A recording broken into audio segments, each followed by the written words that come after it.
নমস্কার বন্ধুরা, তোমরা কেমন আছো? আমি তো খুবই ভালো আছি। আজকে রান্না করতে চলেছি ছোট আলুর দম।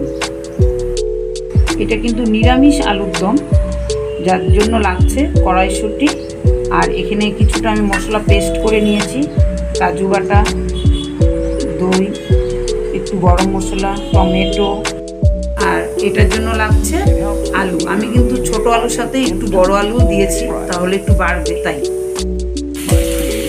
ফার্স্টে আমি আলু সেদ্ধ করা আলুগুলো একটু ভেজে নিচ্ছি। আলুগুলো কিন্তু সব সেদ্ধ করা। আলুটা ভাজার জন্য দিয়ে দিচ্ছি নুন আর একটু হলুদ গুঁড়ো।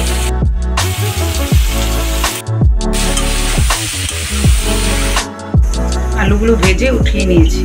ফোড়নে দিচ্ছি গোটা জিরা আর শুকনো লঙ্কা। এখন দিয়ে দিব মটরশুঁটিগুলো।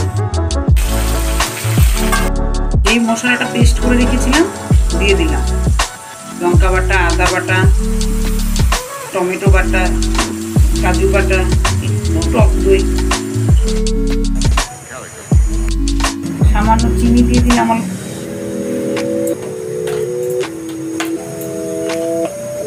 হলুদ,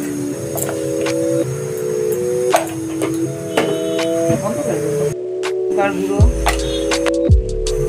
একদম সামান্য ধনে গুঁড়ো আর অল্প জিরের গুঁড়ো। মশলাগুলো সব মিশিয়ে নিচ্ছি। এগুলো কিন্তু একদম কষে গেছে। এখন আমি ভাজা আলুগুলো দিয়ে দিই। আমি কিন্তু এর মাঝে নুনও দিয়ে দিয়েছিলাম, দেখানো হয়। মিক্সি ধোয়া অল্প জল ছিল, সেটা ফেললাম না, সেটা ওইখানে দিয়ে দেবো। মিক্সি ধোয়া অল্প জল ছিল, সেটা ফেললাম না, সেটা ওইখানে দিয়ে দেবো। চলো দেখি কেমন হয়েছে। আর একটু হবে। মশলাটা কিন্তু একদম কষে গেছে। এখন ঝোলের জন্য জল দিয়ে দিব। একদম অল্পই দিব, বেশি লাগবে না।